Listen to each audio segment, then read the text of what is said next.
Vamos a comenzar una nueva sesión aquí, que además vamos a realizar la grabación para que se quede en vuestros cursos, la podéis revisar, todos los que no hayáis podido asistir a la misma.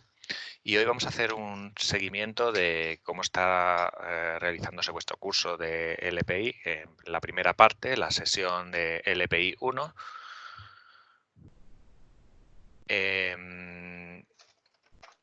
Y en ello vamos a revisar cómo van vuestros accesos, los contenidos, etcétera.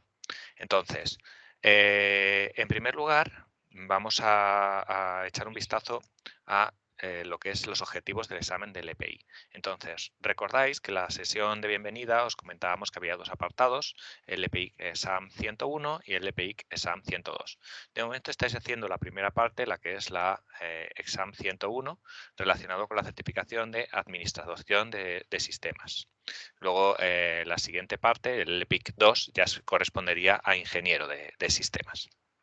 Voy a compartir mi pantalla para que podáis echar un vistazo a los objetivos y los revisemos paso a paso. Por supuesto, luego los participantes que vayáis accediendo a la sala y me podéis preguntar cualquier consulta que tengáis, cualquier problema, porque hay algunos alumnos que sí que hemos visto que están bastante activos en los foros, pero otros, pues sin embargo, no tenemos mucha respuesta por su parte, es algo simplemente que vamos viendo que vais avanzando en el contenido del curso. Entonces, en primer lugar, un momentito, vamos a compartir mi pantalla. Y aquí la tenemos. Como os comentaba, tenemos en primer lugar el EPIC Exam 101, que se divide en 4 partes principales, son 4 objetivos principales. A su vez, cada uno de ellos se denomina del 101 al 104, es decir, el primero de los objetivos sería la arquitectura de sistema, que sería el topic 101. El segundo, la instalación de Linux y toda la gestión de paquetes, que sería la 102. A continuación, comandos GNU y Unix, que sería 103, y finalmente dispositivos, sistemas de archivos Linux, jerarquía de sistema de archivos estándar, que eso ya sería la parte 104.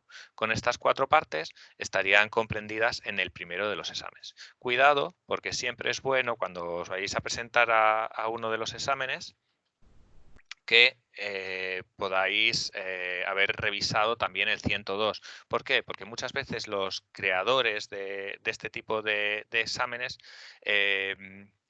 la diferencia entre el 101 y el 102 no está muy clara, es decir, hay ciertas preguntas que podrían corresponder a cualquiera de los dos exámenes, entonces es bueno haberse revisado todo el contenido de los dos antes de presentarse a cualquiera de los dos. Y además, como os comenté también la vez anterior, podéis hacer el examen en cualquier orden. Primero, por ejemplo, el 102 y luego el 101. Pero de momento nos vamos a centrar en el 101. También en el chat voy a poner la URL de donde vemos los objetivos. Un momentito, lo tenemos por aquí. Entonces, vamos a ver. Aquí tengo los objetivos. Lo voy a poner en el propio chat que tenemos de nuestra reunión. Vamos a ver. Y aquí los podéis revisar, aunque yo los vaya poniendo por pantalla. ¿Ok? Entonces, lo primero, en cuanto a los objetivos, son los pesos. Comenté la otra vez que los pesos es muy importante a la hora de cuando vosotros estéis reducidos en cuanto a tiempo, en cuanto a estudiar para presentaros a un examen, porque tenéis que darle mayor prioridad a los que mayor peso tengan. Como veis, el 101 se divide en varios apartados con diferentes pesos.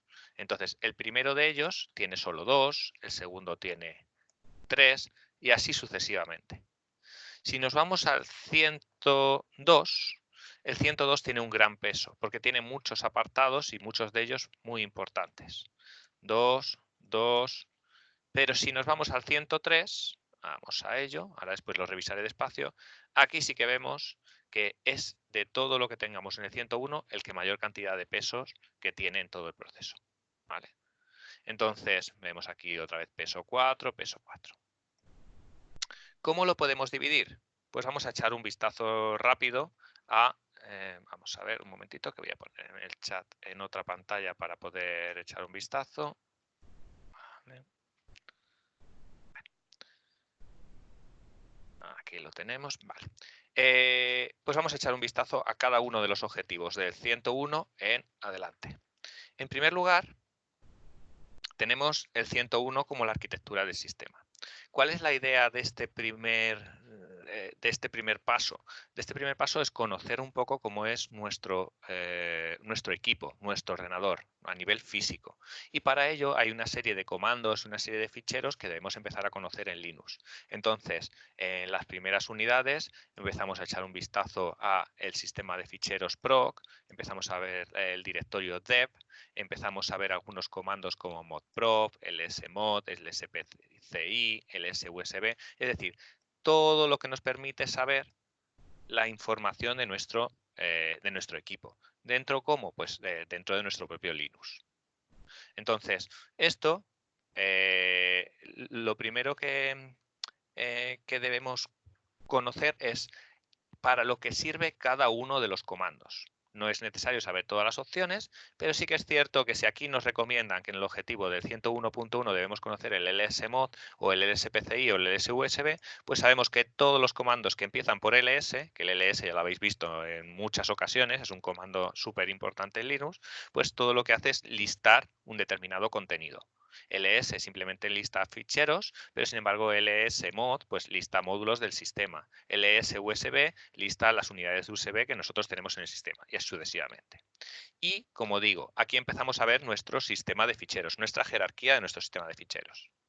A diferencia de la vez anterior, que prácticamente no utilicé un Linux, pues aquí tengo abierto, vamos a verlo por aquí, tengo uno de los virtualizadores que existen en el mercado, en este caso el VirtualBox, que es uno de los más sencillos de utilizar para estos cursos y para empezar a hacer vuestras prácticas, os lo recomiendo.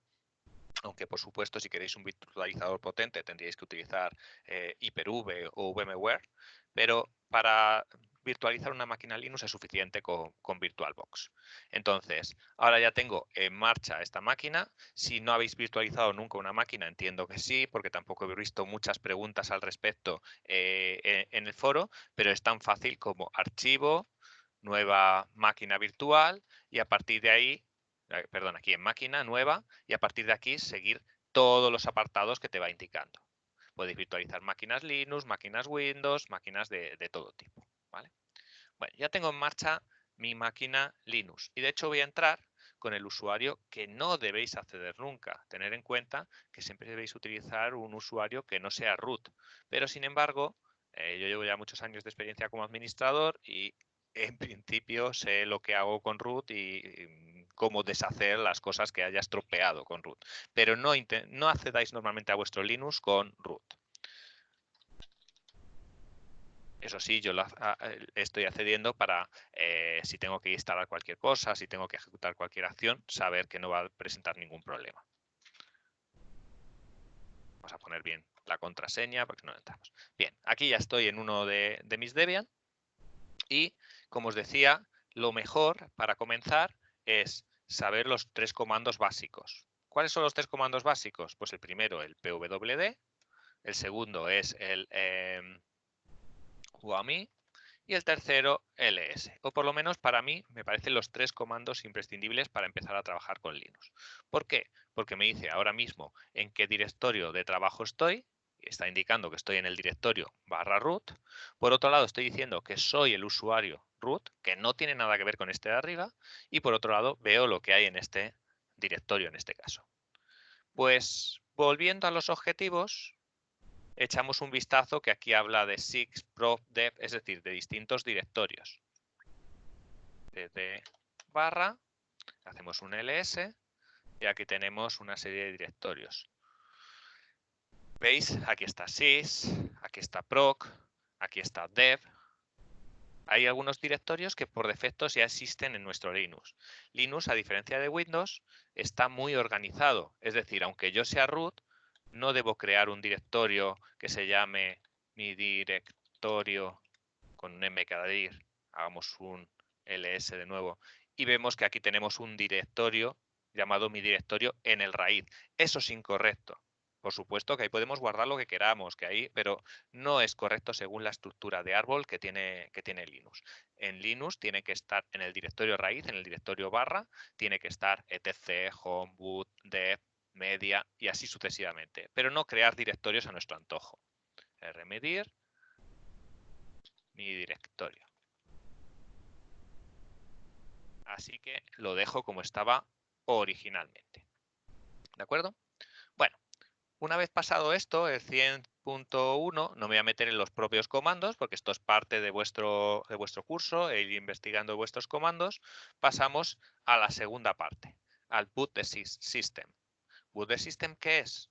Es la opción que nos permite revisar todas las opciones de arranque de nuestro sistema. Es decir, por aquí vamos a ver lo que es el kernel, el cargador de nuestro sistema. Tener en cuenta que en los Linux más antiguos, los que lleváis ya tiempo trabajando con Linux, teníamos un cargador clásico llamado Lilo, pero sin embargo desde hace ya muchos años se utiliza el cargador Group. Entonces, aquí nos ayuda a empezar a entender cómo tenemos nuestro sistema particionado, lo que es una BIOS, lo que es UEFI y luego algunos comandos esenciales para iniciar o reiniciar e incluso para obtener información de nuestro sistema. De nuevo, insisto, como en el 101.1, debemos conocer, ya que nos dice que estos son parte de los objetivos que nos pide en LPIC, debemos conocer lo que hacen los comandos o a lo que se refiere cuando hay unas determinadas siglas que tenemos que conocer. Por ejemplo, si no sabemos lo que hace dmex, lo mejor es recordar el comando man y ejecutar man dmex. Fijaos que voy a concatenar dos comandos que no tienen nada que ver. Clear, punto y coma, man dmex. Esto quiere decir que yo ejecuto un comando como si le metiera un intro, pero en vez de un intro meto un punto y coma y a continuación man dmex. Va a borrarme la pantalla y me va a decir dmex. ¿Qué hace? Me muestra en pantalla lo que llamamos the ring buffer.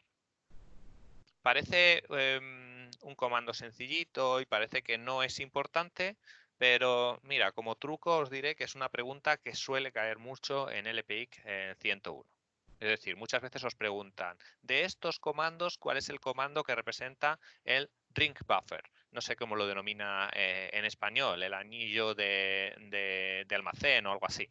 ¿Vale? ¿A qué se refiere este comando? Pues fijaos lo que pone en la descripción. Mostrar todos los mensajes del kernel de arranque del sistema. Lo llama kernel ring buffer.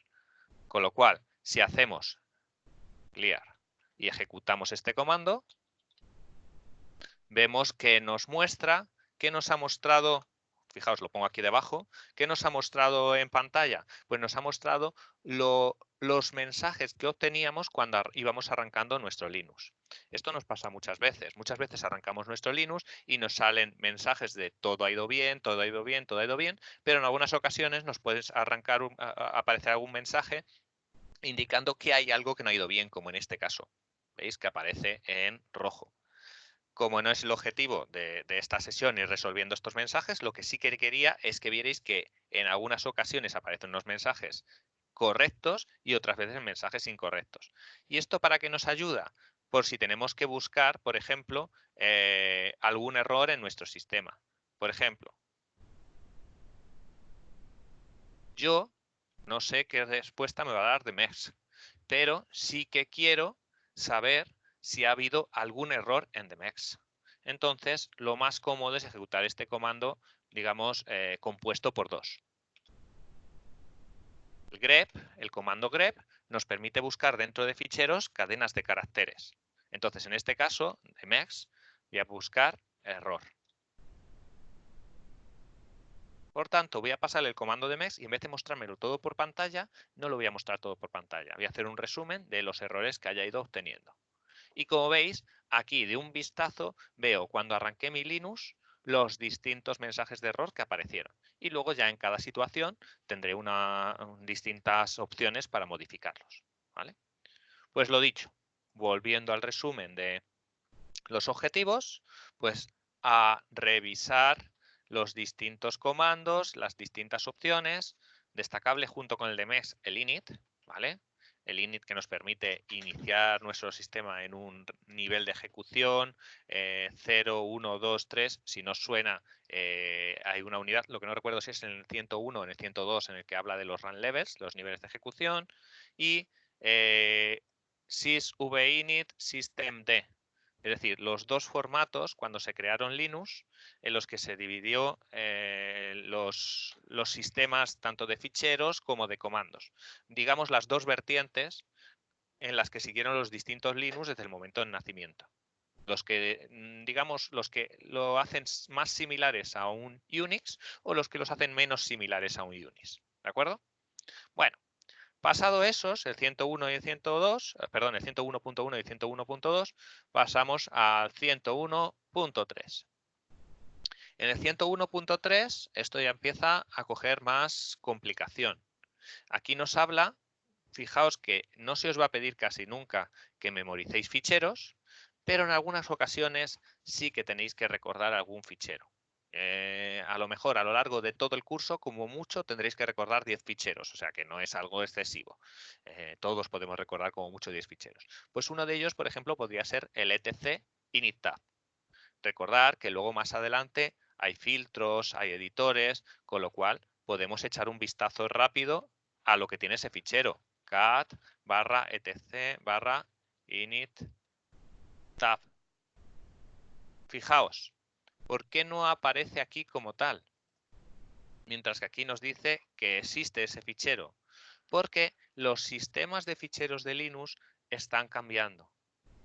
Están cambiando y tradicionalmente este fichero se utilizaba mucho para los run levels, los niveles de ejecución de Linux. Sin embargo, los niveles de ejecución de Linux y el formato de arranque está siendo modificado y ya hay muchas veces en algunas distribuciones que no los utilizan los niveles de ejecución y por tanto el inittab ha perdido gran parte o casi toda su utilidad.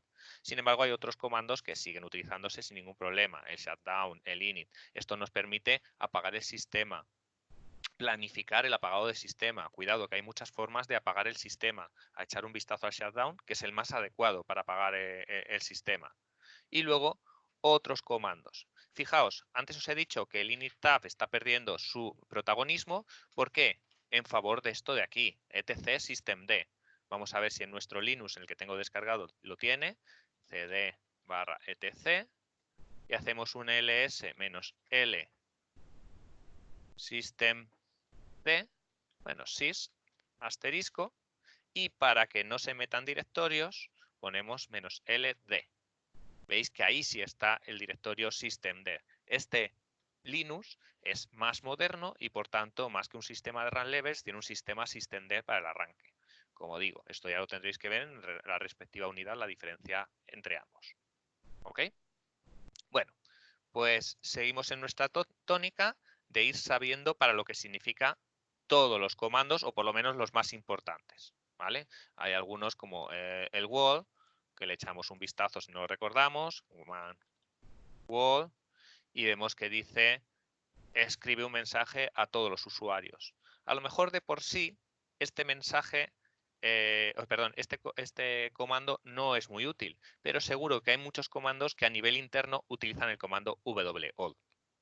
Por ejemplo, el shutdown. El shutdown, cuando decimos que vaya a apagarse nuestro sistema a las 3 de la tarde, y siendo, por ejemplo, las 8 de la mañana, pues cuando va a apagarse, a los usuarios les avisa, les manda un wall a todos los usuarios, sin tener que utilizar explícitamente este comando. Pues, ¿veis? La parte 101 no es demasiado compleja, no tiene demasiadas opciones. Luego ya sí, en la parte 102, ahí ya sí que empieza a meter mayor cantidad de elementos. Vamos a echarle un vistazo a la 102. Sobre todo la 103, como os digo, es la más amplia. Por supuesto, si tenéis cualquier duda, interrumpidme y escribidme en el chat de la sesión para que yo os pueda responder. ¿De acuerdo? Vamos a ver, voy a mostrar de nuevo el chat de la sesión. Eso es. Entonces, vuelvo a mi sitio.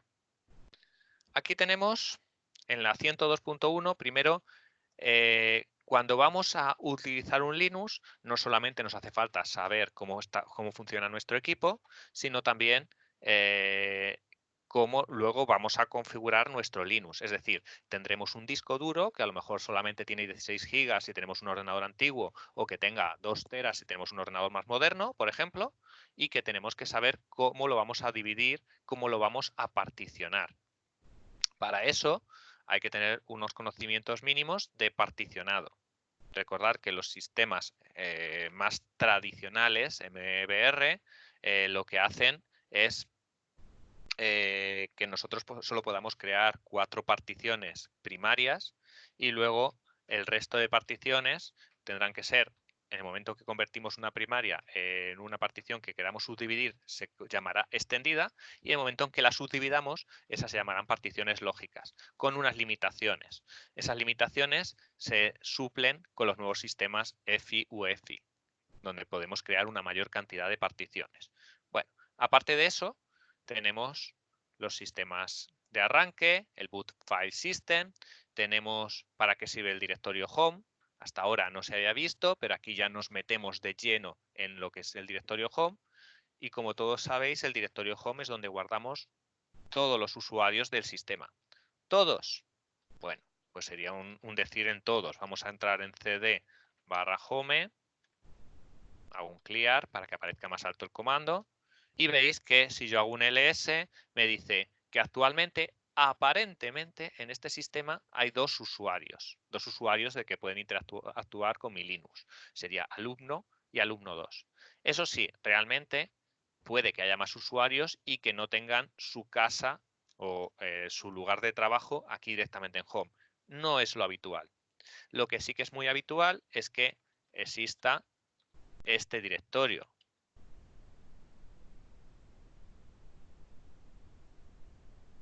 Es decir, no solamente está /home, sino está /root. En /root se guarda todo el trabajo y en la casa, el hogar de root, del usuario root. Es independiente y se pone en un lugar distinto donde están el resto de usuarios. Mientras que el resto de usuarios se suelen ir añadiendo a /home. Y eso sí, fijaos en el prompt. El prompt para cada shell, para cada interfaz de comandos es diferente. Aquí vemos que en este caso me está diciendo que estoy utilizando root en la máquina Debian 0 y que estoy ahora mismo en el directorio home. Pero si me quiero ir al directorio de trabajo de root, simplemente con que ponga cd, veis que automáticamente pone aquí la vírgula, la virgulilla. Es decir, el logotipo indicando que estamos en la casa de trabajo del usuario actual. Como el usuario actual es root, la casa de trabajo debería ser /root. Vamos a ver si estamos en /root. Efectivamente, estamos en /root. Y así con cualquiera de los usuarios. Con lo cual, irte a la casa de trabajo de cada uno de los usuarios es muy sencillo. No lo dudéis nunca, ¿vale? Bueno, aparte de esto, os habla un poco, pues eso, de los sistemas de arranque, de para qué sirve el directorio var. El directorio var, tener en cuenta que se almacenan un montón de ficheros temporales, pero no ficheros temporales, me vuelvo aquí. Fijaos en el raíz teníamos también un directorio por defecto TMP que incluso es con un color un poquito especial, en el caso de que tengáis Linux o el shell con colores. Es un directorio de trabajo var diferente. En TMP se mete un poco de todo, es digamos un cajón desastre. En var se meten, por ejemplo, cuando tenemos trabajos en segundo plano, cuando tenemos, por ejemplo, una cola que hemos enviado un trabajo de impresión a la cola, etcétera. Son temporales, pero temporales de trabajos de tareas administrativas. ¿Ok? Así que es muy importante var y puede crecer muchísimo. Bueno, nos habla un poquito sobre ello y sobre la memoria de intercambio. Es decir, cuando nosotros tengamos particiones en nuestro sistema, podemos particionarlo de una manera muy sencilla cuando instalamos nuestro Linux, y muy sencilla, que a veces incluso en las Linux más antiguos lo identifica como particiones para novatos, significan dos particiones. La partición está de aquí, el root file system, es decir, el sistema de ficheros, todo ahí metido, todos los directorios, todos los trabajos, y una segunda partición que es la partición de memoria de intercambio, digamos la memoria virtual que se añade a nuestro sistema. Luego ya hay otros sistemas de partición más avanzados donde podemos poner determinados directorios en particiones diferentes. Por seguridad, por comodidad, porque tengamos distintos discos, etc. Eso sí, cuidado. No todos los directorios se pueden poner en particiones diferentes. Fijaos aquí tenemos muchos directorios, pues un directorio que sí que podríamos poner una partición diferente sería el home, con el listado de usuarios. Pero sin embargo no podemos poner en una partición diferente el directorio root. ¿Por qué? Porque si perdemos el acceso como administrador y ciertas propiedades de cambiar permisos como root, pues al final podemos perder realmente el acceso a nuestro Linux. ¿Vale? Hay algunos que sí que podemos poner en particiones distintas y otros no. Salvando esto, pues ya sabemos un poco nuestro disco, cómo está particionado, pero por mucho que tengamos nuestro disco particionado, tenemos que conocer el gestor de arranque. El gestor de arranque, como os decía, es Groove. Entonces, podemos instalar Groove, podemos ejecutar Groove, podemos reconfigurar Groove, y Groove no solo permite arrancar nuestro Linux, sino que nos permite arrancar los sistemas operativos que nosotros tengamos en nuestro ordenador. Imaginaos que anteriormente teníais instalado un Windows 7 y un Windows 10 en vuestro equipo. Si tenéis espacio de disco, por supuesto que podéis instalar también un Linux de manera adicional. Y con el Groove, al arrancar el sistema, indicaros, ¿quieres arrancar Windows 7? ¿Quieres arrancar Windows 10? ¿O quieres arrancar Linux? Eso sí, para configurarlo, pues hay que utilizar una serie de comandos. Groove mkconfig y con eso lo reconfiguramos. Y siempre que queramos retocarlo, tenemos que buscar dónde están los ficheros de configuración de Groove. Normalmente, dependiendo de la versión que tengáis de Groove, menú.lst o groove.cfg o groove.com, porque ya hay varias versiones de Groove. Para eso lo mejor es que en vuestro propio Linux lo busquéis. Si nos vamos a cd/boot, ls, veis que aquí dentro del directorio de arranque, de boot, ahí es obviamente donde tenemos que tener a Groove. cd groove, ls, y aquí tenemos, en este caso, el fichero de configuración es groove.cfg. Bien, pues ya tenemos nuestro sistema de arranque. Vamos a las librerías compartidas. Esto, como veis, tiene un peso muy bajo, pues si no tenéis mucho tiempo o os resulta complicado, pues es una de las opciones para dejar para el final y revisarlas si no tenéis mayor tiempo, ¿vale? Entonces, aquí hay un par de comandos para establecer librerías, para configurar librerías y donde se pueden ver las configuraciones de dichas librerías. ¿Para qué sirven las librerías? Pues realmente sirven para no tener que instalar determinadas aplicaciones, reconfigurar determinadas aplicaciones. Digamos que son apartados de código que nos permiten ejecutar determinados paquetes o determinadas aplicaciones en nuestros sistemas. Y aquí, casi lo que me parece más interesante es que por primera vez nos habla de las variables de entorno. Existen muchas variables de entorno que nos sirven para arrancar correctamente Linux y para configurar correctamente Linux. Pues en este caso habla de una de ellas y según el shell, eso sí, tened en cuenta que ahora mismo estoy con un Debian y por tanto suele tener el shell el bash, pues normalmente las variables de entorno de bash suelen ser así, en mayúsculas las que nosotros queramos. Y aquí podríamos echar un vistazo a ver si esta variable de entorno tiene alguna información o no tiene alguna información. Bueno, como os digo, no es muy importante, pasamos a lo siguiente. El otro día también comenté los sistemas de paquetes.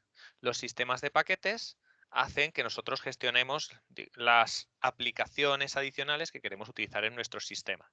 Entonces, como LPI se trata de aprender a administrar cualquier Linux, no solamente Debian, por supuesto, sino Red Hat, Fedora, CentOS, el Linux que os interese, pues aquí se trabaja con los tres sistemas de paquetes más importantes que existen en el mercado. De momento los principales son el DPKG, lo tenemos por aquí. Por otro lado, el RPM y por otro lado, el Yum. RPM, Red Hat Packet Manager, es decir, lo dicen las propias palabras, es un paquete de Red Hat para todas las distribuciones que sean Red Hat o similares a Red Hat. Por otro lado, el DPKG es de Debian. sistema de paquetes de Debian. Todas las distribuciones que gestionen paquetes de Debian lo hacen con dpkg. Y Yum es un proyecto que surgió cuando Fedora formaba parte del equipo de trabajo de Red Hat, pero que luego se escindió y, sin embargo, como crearon un sistema de paquetes y de conexiones bastante potente, al final la mayoría de sistemas operativos tipo Red Hat los suelen incorporar, no solamente los Fedora, ¿vale? Entonces, en las unidades que veis en el curso, pues os ayudan un poco a aprender a utilizarlos, desde los que nos permiten simplemente instalar, desinstalar y configurar, hasta los que nos permiten, como el apt-get, obtener paquetes en remoto e instalarlos posteriormente, ¿vale? Bueno, esto es amplio, pero es sencillo de utilizar, y lo único malo, eso sí, si queréis probarlo en varios Linux diferentes, os toca crear varias máquinas virtuales diferentes y probar cada uno de ellos. En mi caso, yo podría solamente utilizar pues estos, los dpkg y apt, porque he utilizado una de ejemplo de Debian. Luego tenemos Linux como un sistema de virtualización. Todo lo que tenga que ver con virtualización, al ir en los últimos años, los últimos 5 años aproximadamente, tomando más importancia el tema de la virtualización, pues han ido añadiendo distintas opciones a los objetivos de LPI. Entonces, en este caso, en el 1, pues lo único que nos indica es aprender un poquito lo que es una máquina virtual, lo que son los contenedores Linux, lo que son contenedores de aplicación, es decir, más nomenclatura que realmente trabajar con virtualización, porque no se trata para nada en el nivel 1 del EPI empezar a trabajar con virtualización. Cuando hablo de empezar a trabajar con virtualización, no hablo de utilizar un VMware, perdón, un VirtualBox y de abrir una máquina virtual Linux. No, hablo de que dentro de nuestra propia máquina Linux, sea virtual o sea real, podamos virtualizar tanto aplicaciones, escritorios, etcétera. Entonces, aquí hay una serie de nociones iniciales que deberíais conocer o empezar a conocer. Veis que el peso es muy bajo también, porque puede caer alguna pregunta al respecto. ¿Principal qué es? Pues principal saber, sobre todo, qué es SSH, que son las conexiones seguras SSH, y trabajar directamente o empezar a trabajar con conexiones SSH. De hecho, cuando os conectéis en remoto a una máquina que tengáis online, en cualquier nube, en cualquier portal de formación, seguramente lo hagáis mediante SSH. ¿De acuerdo? Bueno. Y luego pasamos al 103. El objetivo 103 es el más amplio y es el que tiene un montón de comandos. Entonces, lo bueno es que suelen ser comandos sencillos en su mayoría y bastante intuitivos. E incluso el propio man nos explica bastante lo que hacer con cada uno de ellos. Lo malo es que tenemos que saber todos ellos. Tenemos que saber todo lo que hace cada uno de ellos. Hay algunos súper sencillos, como el echo. Echo. Buenos días. Como veis, esto lo único que hace es mostrar en pantalla lo que nosotros le pasemos a continuación del echo. Y diréis, bueno, no es demasiado práctico. Claro que lo es. Tened en cuenta que los comandos pueden ir dentro de scripts. Entonces, si queréis interactuar con los usuarios, este es el comando tradicional para imprimir mensajes por pantalla. Luego tenemos algunos otros, como por ejemplo env, set, unset, export. Todos estos están relacionados con las variables de entorno. Si lo ejecutamos como tal, env, vemos que ahí nos vienen. Recordáis que antes os dije, tenemos unas variables que suelen estar en mayúsculas en shell. Aquí las tenemos, invocation ID, term, user y así sucesivamente. Y por supuesto, la que más nos interesa es la de aquí, el path, porque es la que nos permitirá ejecutar comandos ejecutables o scripts que nosotros hayamos realizado desde cualquier parte de nuestro sistema. Si hacemos, por ejemplo, no ejecutamos el env y queremos ver lo que tiene una determinada variable que sabemos que existe en nuestro sistema, de nuevo podemos volver a utilizar el comando echo. Claro, no es lo mismo poner echo path, ¿veis? Ahí simplemente nos muestra por pantalla path, que decirle, oye, no quiero que me muestres la palabra path, quiero que me muestres lo que hay dentro de la variable que yo tengo guardada en mi sistema llamada path. Y aquí vemos cómo en path se van a ejecutar o va a reconocer los ejecutables que están en estos directorios. Como veis, Linux en las configuraciones la separa muchas veces por 2 puntos. Entonces aquí tenemos un directorio, 2, 3, 4, 5, 6. 6 directorios. Lo que tengamos guardado en bin, en sbin, en usrbin, etcétera, va a reconocerlos automáticamente.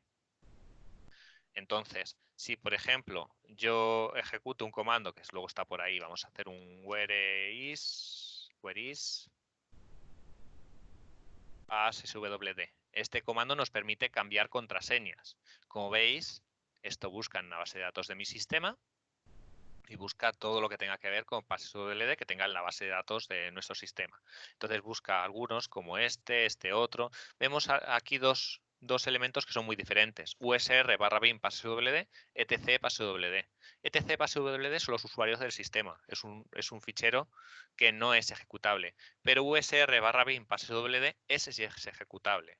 Vamos a que nos dé más información de ese fichero. Hacemos un ls-l usr/bin passwd y nos dice que es un fichero rws. Una S es un poquito raro, pero esto quiere decir como si hubiera aquí una X. XXX es un fichero ejecutable. Al ser un fichero ejecutable y al estar dentro de uno de los directorios, el de aquí arriba, usrbin, no hace falta que yo ponga toda la ruta.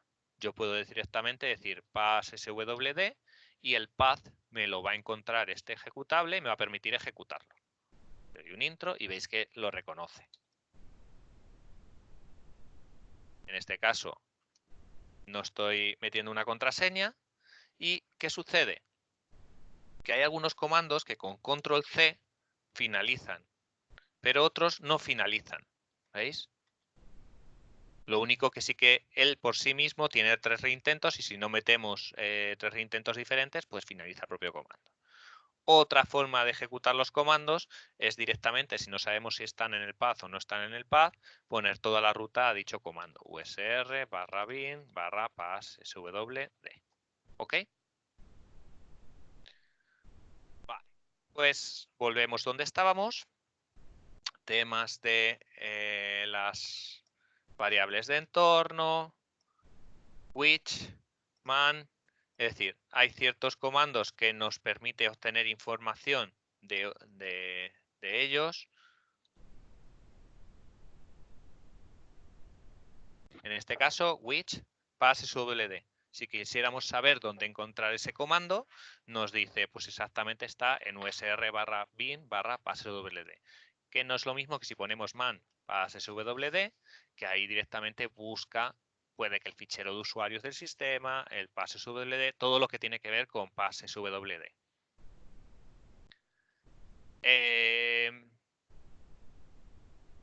Por otro lado, tenemos por aquí algún comando que es bastante útil, el history. El history nos ayuda a ver el listado de comandos que tenemos en nuestro sistema. ¿Veis? En este caso vemos que tenemos, pues hemos ejecutado el passwd, ecopath, todo lo que hemos ido diciendo en el día de hoy o en los días de ayer. ¿Por qué? Hay una variable del sistema que dice la cantidad de información que nosotros guardamos. El history lleva una variable que la podemos poner a 0 y entonces no guardaría información de lo que ha ido haciendo. Esto nos permite con las flechas hacia arriba, hacia abajo, con el bang bang, con una determinada combinación de caracteres, podamos repetir determinados comandos que sean, por ejemplo, muy largos y no queramos volverlos a escribir.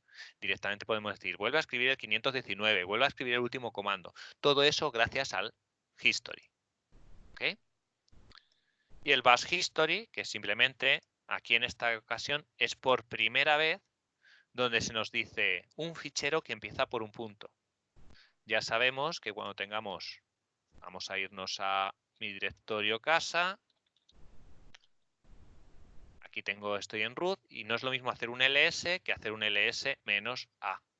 Un ls-a nos muestra también los ficheros ocultos. Entonces, si hay comandos de history, hay comandos de lo que queramos, los tenemos ahí guardados. En Linux todo lo tenemos guardado en ficheros, con lo cual .bash history tenemos mucha información. Bien, ya hemos pasado la primera parte del 3, que tiene una gran cantidad de comandos. La segunda parte, aunque ponga que tiene un peso mucho menor, por tanto, es menos probable que aparezcan determinados comandos de esta sección, pero sin embargo, a nivel de uso, a nivel de practicidad, es todavía más útil que el anterior. ¿Por qué? Constantemente vais a utilizar comandos como el sort, como el tail, como el head, como el paste, como el cat y así sucesivamente. ¿Por qué? Porque son filtros súper rápidos. Entonces, si nosotros, ojo, cuidado, los filtros no son editores, ¿vale? Si nosotros queremos ver las primeras líneas del fichero bash history, ponemos un head -2, las dos primeras líneas de bash history.bash history y nos muestra las dos primeras líneas de ese fichero. Y queremos ver las tres últimas, pues ponemos tile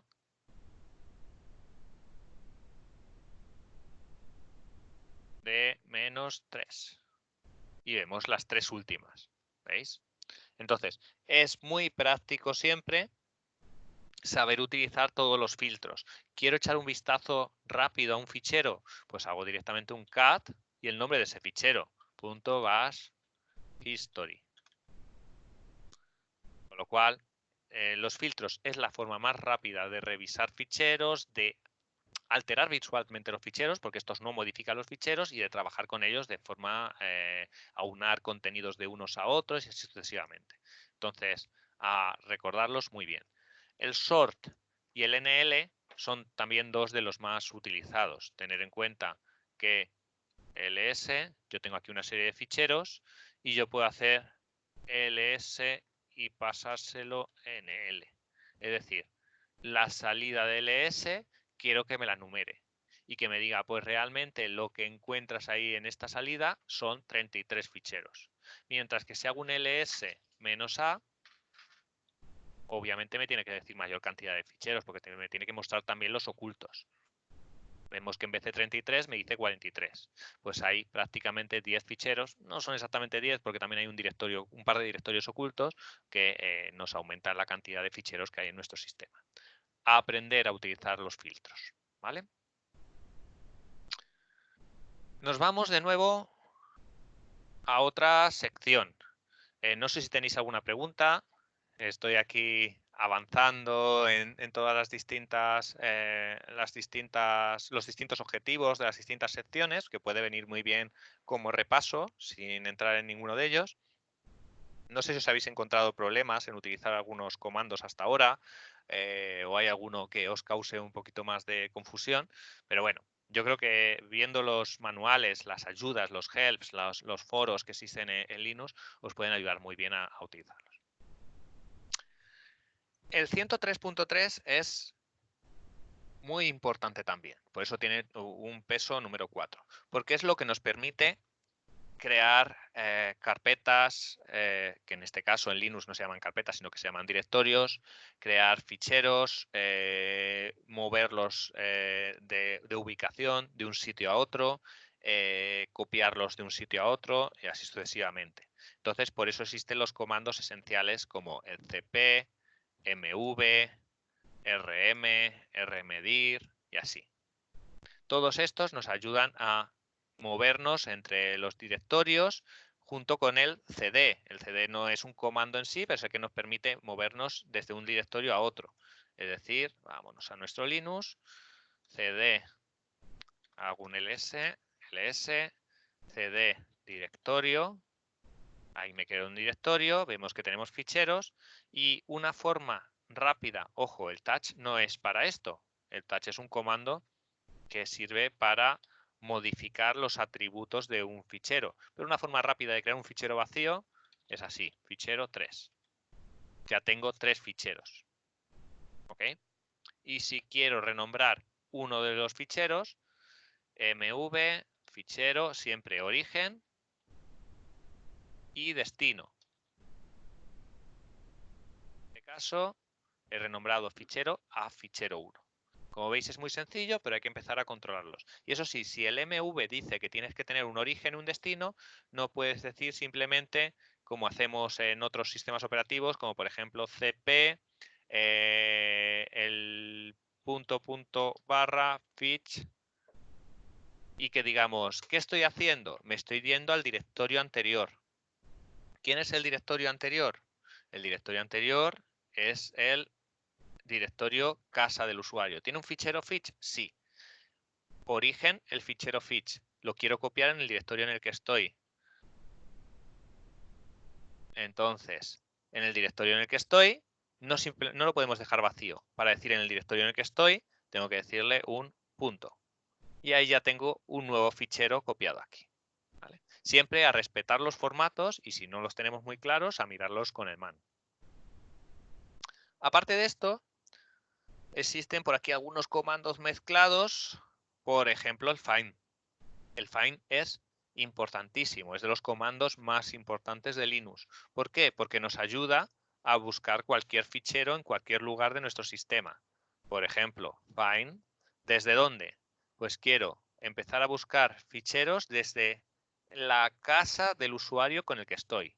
Pues como estoy con, me da igual el usuario que esté, desde virgulilla, desde su casa. Y quiero que busque los ficheros que se llamen fetch, -name fetch. Y esto sería una opción para que el find me busque todos los ficheros llamados fetch. Pues vemos que en root hay uno de ellos y en root directorio hay otro de ellos. A controlar bien el find y a echar un vistazo que tiene muchísimas opciones. Podemos buscar por tipo que sea tipo directorio o fichero, podemos buscar por fecha de modificación, podemos buscar y por supuesto luego concatenar con otro fichero que nos permite interactuar con los ficheros que hayamos encontrado. No solamente encontrar ficheros, sino tal vez editarlos, modificarlos, hacer una búsqueda interna, lo que nosotros queramos. De aquí pasamos a otros, por ejemplo aquí el tar. El tar nos permite empaquetar ficheros. Tengo 5 ficheros y los quiero meter en un único fichero. Entonces el tar nos sirve para eso, para conjuntarlos todos. Luego tenemos el zip, el gzip, que eso lo que nos sirve es para comprimirlos. Como veis, no es lo mismo empaquetar que comprimir. Empaquetar nos permite unificar varios ficheros. Comprimir nos permite que ocupen menos espacio en disco. Por eso, muchas veces cuando os descargáis ficheros desde repositorios de Linux, tenéis ficheros por ejemplo,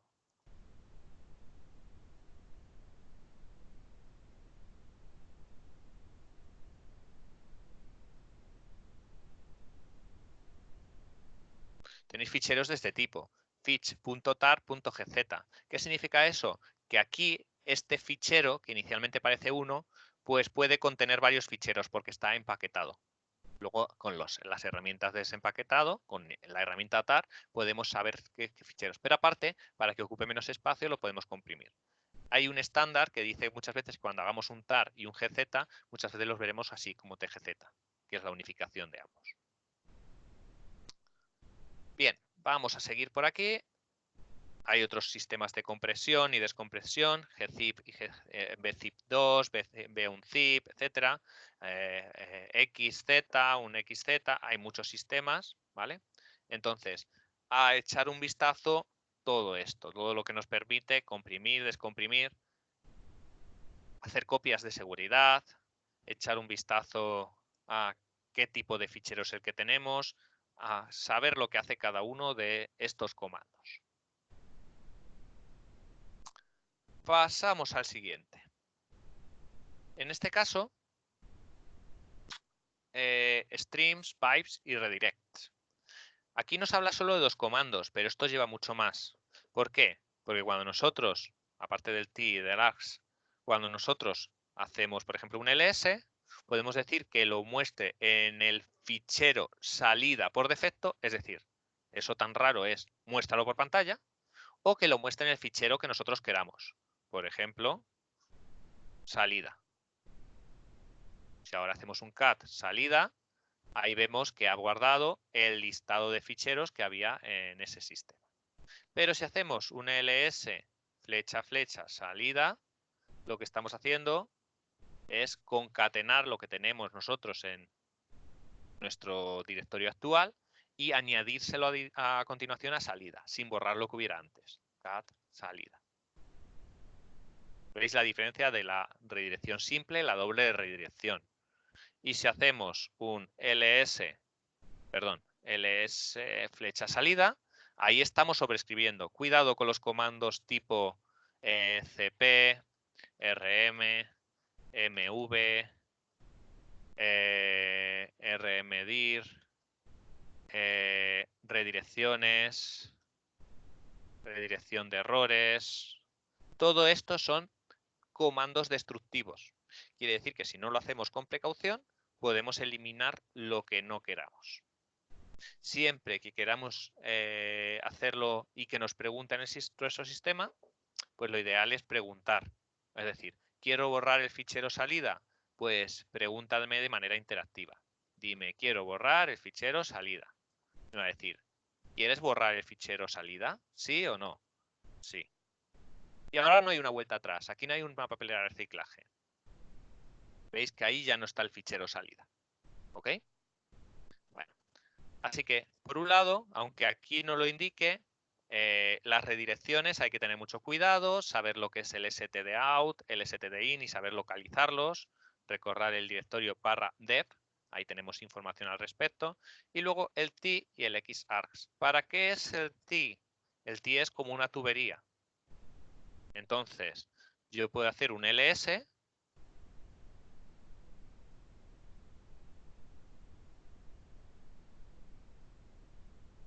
¿qué es lo que ha hecho este comando anterior? ls pipe t salida. Si yo solamente pusiera un ls, o lo envío a un fichero o lo envío a pantalla, al fichero de salida estándar. Pero si quiero la salida del ls enviarlo a dos sitios distintos, para eso utilizo el t. El t lo que ha hecho ha sido mostrármelo por pantalla y además enviármelo al fichero salida. ¿Veis? El t es como un multiplicador de salidas. Puede ser a un solo fichero de salida, a dos, a tres o cuatro ficheros de salida. Y el xargs, que me voy. El xargs es un poquito más complejo porque esto lo que hace es utilizar argumentos, es decir, un comando que tenga varias opciones de respuesta y utilizar la opción 1 de respuesta o la opción 3 o la opción 5 y utilizarla para lo que nosotros queramos. Ese find que os comentaba antes, podríamos encontrar 50 ficheros y hacer algo solamente con el fichero, el primero que encuentre. ¿Vale? Para eso nos sirve un poquito el xargs. Bien, como veis, este objetivo del 103 es bastante más duro. Aquí ya tenemos que aprender a utilizar comandos más complejos.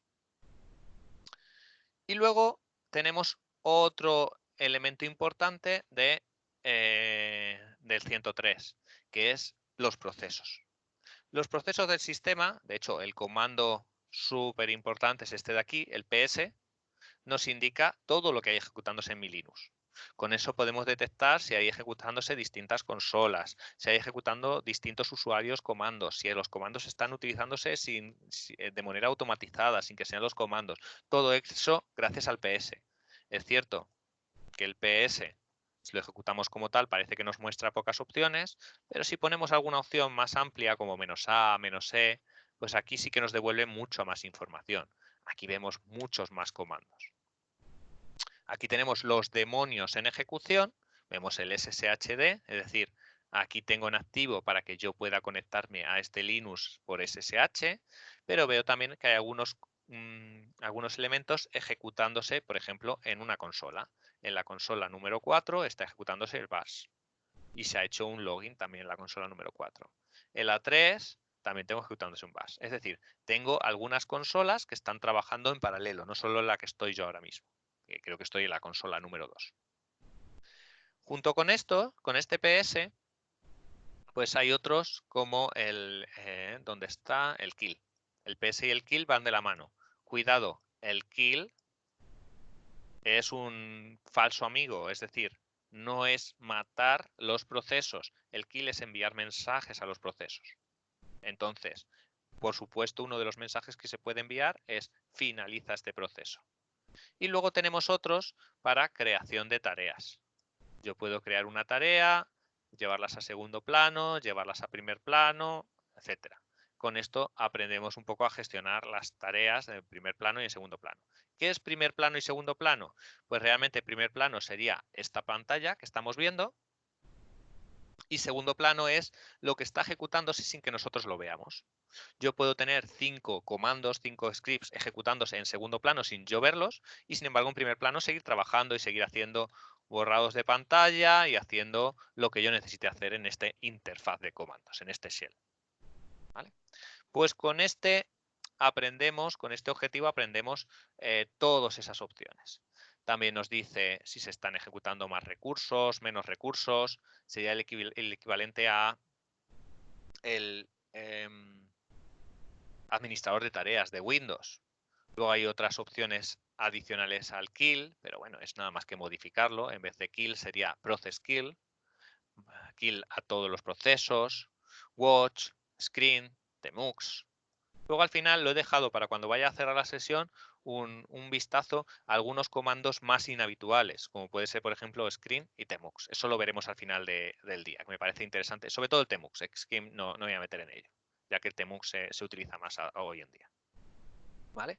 Pues con esto aprenderemos un poquito cómo ver comandos, cómo ver procesos y cómo ver trabajos en primer plano y en segundo plano. Eso sí, cuando nosotros lanzamos los comandos, cuando lanzamos los procesos, pueden llevar una prioridad alta o baja. Normalmente la prioridad suele estar gestionada por el propio sistema operativo, pero aquí hay otra sección relacionada con la anterior, con lo cual, aunque veáis que esta sección tiene peso 4, si le sumamos esto 4 y este de aquí, pues al final son peso 6. La gestión de procesos de un administrador de sistemas es esencial. De nuevo, el PS, verlo en más profundidad, pero el nice y el renice, es decir, cambiar la prioridad a los procesos que nosotros estamos ejecutando. Nada, cuando echéis un vistazo a comandos como el top, se ve bastante intuitivo y si no, a preguntarnos a los tutores. Bueno, vamos a ver. Queda ya poquito del 103. Como veis, el 103 es muy pesado, es muy grande, lleva mucho contenido. Es muy probable que os aparezcan muchas preguntas relacionadas con el 103, con el tercer objetivo del nivel 1, del 101. No confundáis, recordad, 101, 102 son los dos exámenes. El 101 tiene 4 objetivos, 101, 102, 103. El 102 se puede confundir porque los denominan igual en los dos sitios, ¿vale? Bien. Antes os decía que el find era básico, pero el find solo nos sirve para buscar ficheros.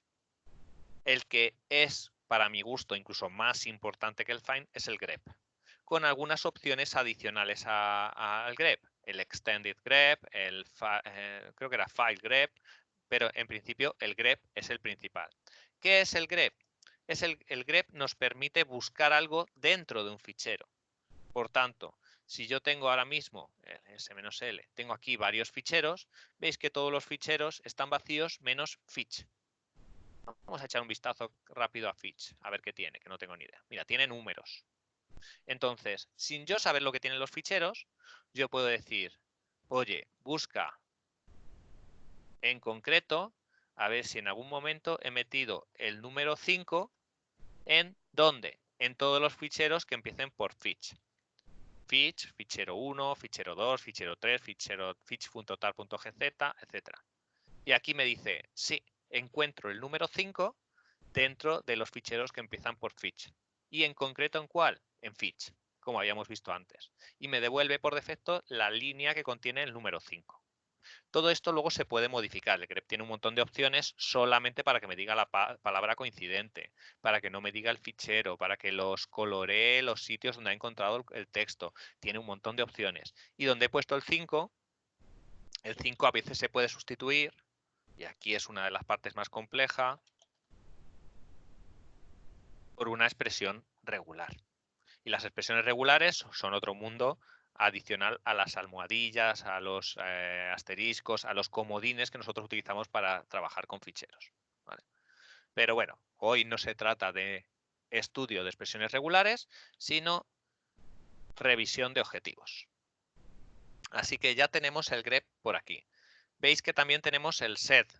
El set nos permite que igual hacer búsquedas, incluso hacer sustituciones, porque estos ya no son como los filtros que nosotros teníamos anteriormente, en los apartados anteriores a principios del 103, que no podía modificar ficheros. Con el set podemos buscar elementos y sustituir elementos. Vale. Como veis, regex las expresiones regulares para saber un poco cómo funciona. No podemos trabajar con grep, no podemos trabajar con fgrep y con egrep sin saber lo que son expresiones regulares y cómo trabajar con ellas. Por aquí tenemos el último apartado del objetivo 103. El último apartado del objetivo 103 es el VI y otros editores. Los filtros, el grep, el cat, el head, etcétera, no nos sirven muchas veces para modificar ficheros. Imaginaos que tenéis un Linux como este que tengo aquí en pantalla, donde no tengo un entorno gráfico, por lo tanto no puedo utilizar un tipo bloc de notas como podríamos tener en Windows. Yo quiero editar un fichero, tengo que saber utilizar alguno de los editores que existen. Según el Linux que tengáis, según la distribución que tengáis, vais a tener instalado por defecto algún editor, además del VI. Por ejemplo, a mí me consta que aquí tengo el nano. El nano, y puedo darle al fichero que yo quiera, por ejemplo, fetch, y lo abrirá con este editor. Y aquí se trata de aprender un poquito a trabajar con él. Como veis, en este nos permite, simplemente es una interfaz que podemos poner lo que queramos y que en las partes de abajo que pone un acento circunflejo, una flechita hacia arriba, significa control con lo que queramos. Es decir, quiero salir, control X. Quiero guardar los cambios, pues digo una S, como me está indicando. ¿Quiero guardarlo como el nombre del fichero que estaba? Sí, doy un intro. Ya me he salido y el fichero ha sido modificado. Esto está bien, pero no todos los Linux tienen Nano, ni a todos los usuarios les gusta Nano, ni es el mejor editor. Podemos instalar uno nuevo. apt get install emacs, otro editor. En este caso ya lo tengo en el sistema. Puedo hacer emacs fetch.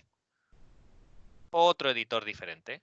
Otro editor diferente que en este caso tiene un menú en la parte superior que yo puedo retocar y con las opciones que nos dé dicho menú.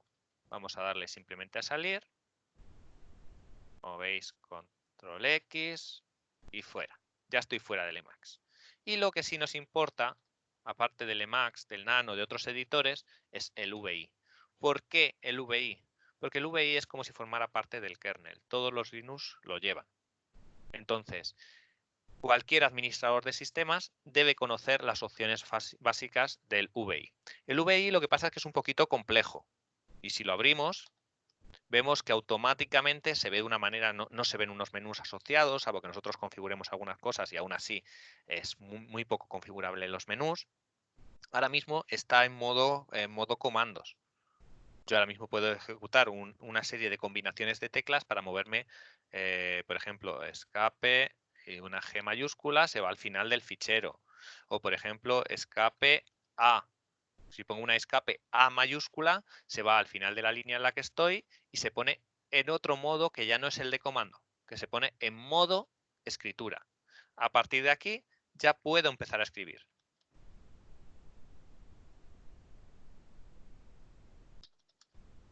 Todo esto, el VI, se trata de ir trabajando con los comandos. El escape es una tecla importantísima y si, por ejemplo, tengo esta línea de aquí, escape, y pulso una O, y lo que hace es añadir una línea en blanco debajo de la línea actual. Si me voy más arriba y hago un DD, lo que hace es eliminar, cortar la línea actual y así sucesivamente. Ventajas, es súper rápido el VI, está en todos los Linux, va a seguir estando en todos los Linux. Inconveniente, que es un poco incómodo de utilizar los que no hayáis trabajado nunca con él. ¿Vale?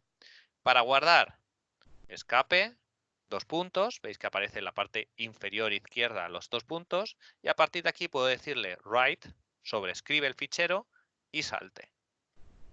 Ya he modificado mi fichero. cat fetch y como veis mi fichero se ha sobrescrito dentro de VI.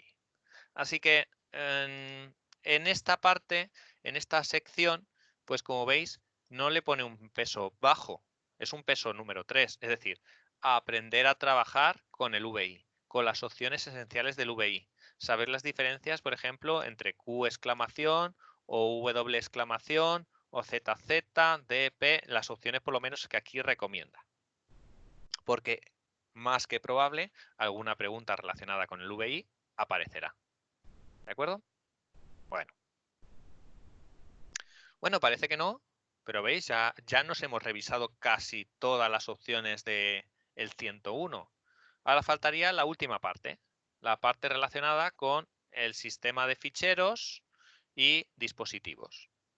Entonces, la anterior, la 103, aunque es muy larga, es muy cómoda, porque podéis ir haciendo las pruebas de una manera muy sencilla, creando ficheros, moviendo, pegando, mirando procesos, eliminando, etc. Mientras que esta es un poquito más incómoda de revisar. Entonces, en esta lo que tenéis que hacer es, por ejemplo, crear discos duros virtuales y modificarlos mediante estos comandos. El más tradicional es el fdisk, pero sin embargo, luego hay algunos como el parted que se utilizan más hoy en día incluso que el fdisk. De todas formas, el fdisk es muy práctico y es muy sencillo de utilizar. Son como una interfaz de comandos que te permite coger un determinado disco y trocearlo, formatearlo. Eso sí, cuando nosotros tenemos un disco de cero, al final hay que hacer un par de cosas. No solamente tener un disco y engancharlo a nuestro sistema. Lo primero que tenemos que hacer es formatear dicho disco. Darle el formato que nosotros queremos. ¿Qué significa formatear? Pues, por un lado, decir cómo va a ser su sistema de arranque y decir la cantidad de particiones que nosotros vamos a tener en dicho disco. Para eso nos sirven precisamente el fdisk, el gdisk, el parted, estas herramientas. Pero en segundo lugar, solo por el hecho de que tengamos una partición, no quiere decir que lo podamos utilizar ese disco. Es como si vosotros tuvierais un USB que acabáis de comprar e intentáis meterle ficheros y a lo mejor lo acaba de salir de fábrica, no llega a través de un fabricante, el fabricante que sea, que lo ha formateado. No, tienes que formatearlo, darle un formato de sistema de ficheros. Con lo cual, en primer lugar, particionarlo, decir el espacio cómo se va a utilizar y en segundo lugar, decir qué tipo de sistema de ficheros vamos a guardar. Entonces, hay muchos sistemas de ficheros. Los más habituales en Linux son el X2, X3, X4. Lo habitual en Linux son los X4. ¿Vale? La diferencia es la metainformación que lleva cada uno de los ficheros en estos formatos. Pero hay otros distintos, XFS, VFAT, SFAT, etc. Igual que en Windows también los hay. En Windows tenemos el exFAT, el FAT, el FAT32, el NFS y así sucesivamente. Para trabajar con Linux se recomiendan, pues el X4 es de los más tradicionales. Aquí no nos vamos a meter porque es muy avanzado el poder investigar cada uno de los distintos formatos de sistemas de ficheros. ¿Por qué? Pues por ejemplo, en S4, a lo mejor teniendo un disco duro de 5 GB, nos admite 16.000 ficheros. Mientras que si cojo un XFS, en vez de 16.000, nos admite 20.000 ficheros. O en unos lleva más medidas de protección en el caso de que se apague la corriente a nuestro disco, lo conocido como journaling o diario. Os habrá pasado si tenéis algún Linux antiguo que cuando apagáis el sistema de forma incorrecta, al reiniciar, muchas veces le cuesta reiniciar, dice que tiene ficheros corruptos y demás. Con los sistemas de ficheros más actuales, eso precisamente lo evitamos. Luego, aparte de este fdisk, que lo que nos permite es, lo que os he dicho, darle un formato a un disco determinado, el MKFS es el que nos permite precisamente decir qué sistema de ficheros vamos a utilizar. Pero también os decía antes que cuando nosotros particionamos un disco, por ejemplo, en dos particiones, lo hacemos súper fácil, uno es para el sistema de ficheros y la otra es para la memoria virtual. Pues podemos seguir haciéndolo. Podemos coger 3 discos y crear un trozo para sistema de ficheros y otro trozo para memoria virtual. O varias particiones para sistemas de ficheros. Entonces, el comando es el mismo, pero se utiliza para cosas diferentes. mkfs monta un sistema de ficheros en una partición de un disco, mkswaps monta una partición de intercambio, de memoria de intercambio, que no sirve para guardar ficheros. Sirve para utilizarla como memoria adicional en nuestro Linux, memoria virtual en nuestro Linux. ¿Ok?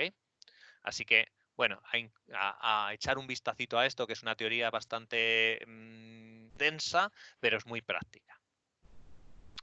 Luego, mantener la integridad del sistema de ficheros. Es cierto que podemos haber cogido un X4 en nuestro Linux y tenerlo instalado por defecto con X4 y que esté bastante protegido.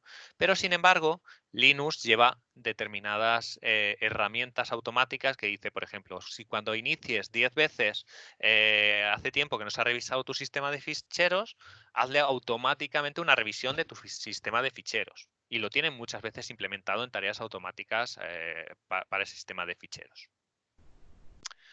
Para ello, podemos también hacerlo de manera manual. Tenemos comandos como el fsck, como el e2fsck y así sucesivamente. Y dependiendo del tipo de sistema de ficheros que tengamos, pues si estamos, por ejemplo, utilizando un sistema de ficheros XFS, pues entonces utilizamos en vez de los comandos anteriores, utilizamos estos de aquí, el XFS repair. Dos comandos muy interesantes de aquí son df y du. ¿Por qué? Cualquier administrador tiene que saber la cantidad de espacio que tiene utilizado en su disco, la cantidad de tamaño que están utilizando. Imaginaos que estamos en nuestro Linux, que estoy con un usuario que no es administrador y aún así quiero saber la cantidad de tamaño que tengo ocupado. Entonces, yo me voy a mi directorio de trabajo y hago un man df y como veis, df informa de la utilización de espacio de disco en sistema de ficheros. Un df -h y me dice, pues mira, actualmente en este Linux que tenemos de prueba, pues tenemos distintas particiones y ¿cómo se están organizando? Pues automáticamente veo que de 16 GB que tiene mi disco duro, que tengo actualmente todo mi sistema de ficheros montado en el raíz, en el barra, pues que tengo solamente ocupados 4,7 GB y que todavía tengo 11 GB de espacio disponible. Ya os digo, a jugar un poquito con las opciones de df y du y a aprenderlos porque de los comandos que aparecen aquí en esta sección son los más importantes. Y la segunda opción más importante que aparece por aquí es una palabra que no se ha visto anteriormente en las otras secciones, inodos. Los ficheros no son ficheros exactamente. Fijaos, si yo ahora mismo hago un ls, tengo aquí varios ficheros, pero tengo algunos que son como nuevo dir, que gracias a que sé que es color, sé que es un directorio. Si hago file nuevo dir, me dice esto es un directorio. File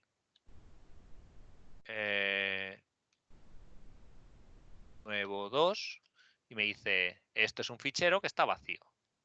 Pero además puedo hacer un ls-i y que me diga vamos a poner también -d, pero la opción que me interesa es -i, nuevo dir y nuevo 2. ¿Qué es lo que hago? Estoy haciendo un ls de nuevo dir y nuevo 2. Me dice existen, sí, nuevo dir y nuevo 2. Pero me está diciendo el número único que identifica a este fichero directorio y a este fichero. Como veis, uno es un inodo que es 379 y otro es un inodo que es 377. Todo en Linux se basa en inodos y es bueno saber los inodos que tiene cada uno de los ficheros. Si hago un ls-i, veis que me muestra todos los ficheros y directorios con sus respectivos inodos. Y salvo que tenga un enlace duro, que hoy no voy a entrar en ello, pues los inodos son siempre únicos, no se repiten. Así que, a ver cuántas opciones hay aquí. Bueno, como veis hay solo tres secciones en el 104. Vamos a por la tercera y última, que es la de controlar el montaje y el desmontaje del sistema de ficheros. Inicialmente, cuando nosotros tenemos un pendrive, por ejemplo, lo enganchamos a nuestro Linux, automáticamente los Linux más actuales, sobre todo si estáis en entornos gráficos, él solo hace este comando, hace el mount y monta ese dispositivo externo como si formara parte de nuestro sistema de ficheros. Le da igual que esté en otro elemento, en otro disco, en otra unidad, en otro lugar físico. Para él forma parte de su sistema de ficheros. Entonces, normalmente todo lo que se monta en Linux se suele montar en el directorio raíz que está dentro del raíz llamado media. Siempre que tengamos nuevos discos, los montamos ahí en media. Siempre que tengamos una disquetera, un pendrive, cualquier elemento externo, se monta en media. También es cierto que si echamos un vistazo a Linux y nos vamos al raíz, vemos que no solamente tenemos media, vamos a buscar media, aquí lo tenemos, sino que tenemos también otro llamado MNT. Media ha venido a sustituir con el tiempo a MNT. Hay algunos puntos de montaje, algunos elementos externos que se montan directamente en MNT en vez de en media. Pero bueno, hoy en día se utiliza más media que MNT. Los dos son igual de prácticos. Con mount, mount son comandos que nos permite enganchar, digámoslo así, un sistema de ficheros que esté desde fuera o desengancharlo, es decir, no formes parte de ese sistema de ficheros. Cuidado con las características que tienen ellos y sobre todo, lo que os decía, de saber recordar varios ficheros, pues este junto con el anterior que hemos comentado de inittab, junto con el de los usuarios y el de las contraseñas, que lo hemos comentado aquí, pues serían los 4 ficheros principales del examen 101. El etc fsetup. Si le echamos un vistazo, veréis que sí que está. Vamos a echarle un vistazo. Primero, para ver si está o no está, hacemos un ls-l barra etc barra fsetup. Vemos que efectivamente existe, que es un fichero que todo el mundo puede leerlo. Veis que tiene 3 Rs. Entonces lo abrimos. Voy a echarle un vistazo. Como es cortito, voy a hacer un cat simplemente. Si fuera largo, lo abriría con un editor. Solo voy a coger el filtro cat y a ver qué tiene dentro. Fijaos lo que tiene dentro. Siempre que tengamos este tipo de ficheros de configuración, las almohadillas son comentarios. Lo único que nos hace es darnos información. Fijaos de esa información lo que nos dice. Nos dice la información estática del sistema de ficheros. Es decir, por defecto lo que mi Linux monta cuando yo arranco. Eso no quiere decir que yo puedo montar otros elementos como 2 pendrive y 3 discos duros que se los enganche a posteriori. Pero aquí por defecto, si nosotros quisiéramos que siempre que arranque nuestro Linux monte nuevos puntos de montaje, monte nuevos sistemas externos de ficheros, los tenemos que incluir en este fichero de aquí, en etcfsetup. De momento que está incluido un identificador, pero si vemos por aquí el mount point, la barra, está incluido nuestro sistema de ficheros x4 en el raíz, con unas opciones de montaje, las que sean. Y por otro lado, en el caso de que tengamos un Linux que solo tenga todos los ficheros en ese raíz, pues además solo tiene otra partición, que es una partición de memoria de intercambio, la swap. Tiene estos dos elementos, UID, como veis, la partición de ficheros y la partición de memoria de intercambios. Y luego, adicionalmente, han indicado como este Linux tiene un CD-ROM, pues engánchaselo aquí a este raíz con unas opciones para leer los CD-ROM. Y aquí podríamos meter más carpetas y más discos y más elementos. ¿Vale? Así que siempre que hagamos inicio de nuestro sistema o incluso el truco también está mount -a, siempre que ejecutemos este comando, el comando mount está muy enganchado con este fichero. Con mount -a lo que hace es ejecutar los montajes de este fichero. ¿Vale? Pues siempre que lo hagamos montará eso, montará nuestro sistema de ficheros, nuestra memoria virtual y en este caso el CD-ROM. Y además incluso fijaos que aquí en los comentarios también habla de blkid, que es uno de los comandos que ponía por aquí abajo que teníamos que tener en los objetivos. blkid lo que hace es mostrar los identificadores para los dispositivos. Con lo cual lo podéis utilizar para obtener este tipo de identificadores, utilizarlos con los mount, etc. Aquí no vamos a entrar en detalles del mount. ¿Ok? Bueno, y con esto veis que nada, en un vistazo, en hora y media, hemos visto una, una clase magistral de todos los objetivos que tenemos en el LPX 101, con bastante contenido. Os recomiendo que reviséis todo lo que no haya quedado claro, porque os va a ayudar mucho a la hora de presentaros al examen lo que es útil, lo que no es útil, y por lo menos para revisar que no pone ni comandos ni opciones en estos objetivos que realmente no sean necesarios. Eso sí, el LPIC ha tenido varias versiones. Estamos hablando ahora mismo del LPIC 105. Aquí no lo tenemos, pero si nos vamos a la página web que puse al principio, vamos aquí. Vamos a ver. ¿Veis? Exam 101, 101, 500. Este 500 identifica que es la versión 5.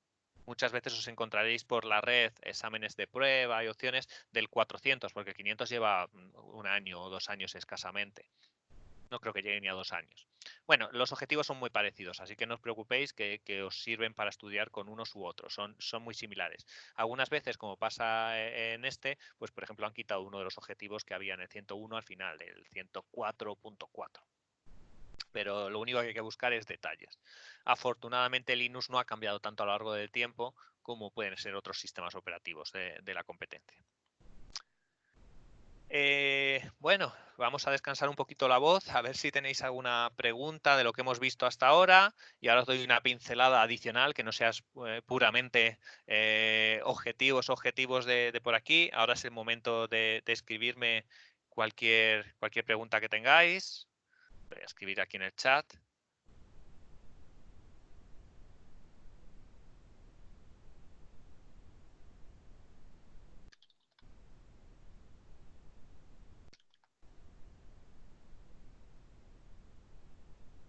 Veo por aquí a Nacho, a Juan.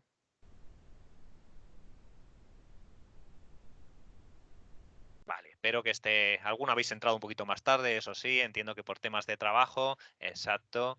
Bien, de todas formas, como digo, está siendo grabada, luego la subiremos a vuestro curso para que podáis revisar. Bueno, ¿y os ha aclarado algunas cosas? ¿Os ha aclarado algunos conceptos? Yo creo que sí, ¿no? Si no habéis trabajado anteriormente con Linux, sobre todo a perderle el tiempo, que lo buenísimo que tiene Linux es que es súper organizado. Teniendo un poco una organización vosotros interna, al final lo acabaréis dominando y ser unos buenos administradores de sistema. Bueno, pues como decía, había por ahí una sección, vamos a buscarla. Bueno, no hace falta ni que la busque, tengo por aquí el comando, lo tengo arrancado. Fijaos, había un comando por ahí que llamaba tmux. Ahora os comentaré para qué puede sernos útil. Fijaos, yo ahora mismo estoy en un Linux, en local, en una máquina que tengo instalada físicamente o virtualmente, y que por tanto tengo acceso desde mi teclado, desde mi ratón, sin tenerme que hacer una conexión remota. Por tanto, si yo ahora mismo estoy ejecutando un comando, por ejemplo, find, estoy como root y digo find -name asterisco, ¿qué hace este find? Pues este find hace una burrada. Este find lo que hace es buscar todos los ficheros que existan en mi sistema. Entonces, cuando lo pongo a ejecutar,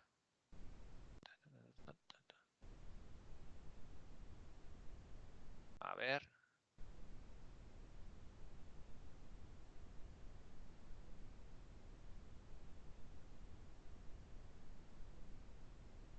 bueno, así por ejemplo, find barra. Entonces se pone a buscar. ¿Qué puede pasar? Que se nos quede bloqueado temporalmente nuestra consola y queramos seguir trabajando. Obviamente tendríamos la opción de control C y pararlo y luego seguir más adelante, pero a mí me interesa seguir trabajando con otra consola, pues puedo irme, por ejemplo, a control alt F3 o control alt F5, que tengo distintas consolas, y meterme de nuevo con root o con otro usuario y seguir trabajando en paralelo. Sin embargo, esto está muy bien si yo estoy en local. Si no, no puedo alternar entre las distintas consolas. Para eso existe tanto el comando scream como el comando tmux. Scream es como más antiguo, tmux es más moderno. Scream, lo bueno que tiene es de que te crea procesos diferentes para cada una de las consolas. Tmux es un sistema cliente-servidor. Ahora veré un poquito cómo funcionan. Pero la idea que es no necesitar varias consolas con control F1, control F2, control F3, porque cuando estoy por un SSH a una máquina remota, no puedo utilizar control F1, control F2 y control F3. Entonces, podemos ver si lo tenemos instalado o no. No suele ser, esto es más que un comando, es casi una herramienta. Muchas veces las herramientas se diferencian de los comandos en que no suele ser un comando estándar o que solo son más avanzadas. Lo ejecuto para ver si existe y como veis no existe.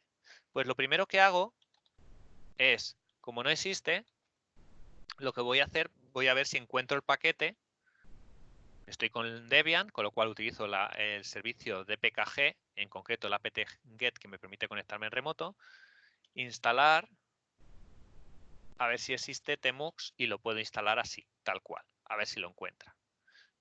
Pues efectivamente, lo encuentra, nos dice si lo queremos instalar y le damos un yes y lo instala. Ya tenemos instalado tmux. Y luego para utilizarlo es muy práctico. ¿Qué es lo que hace?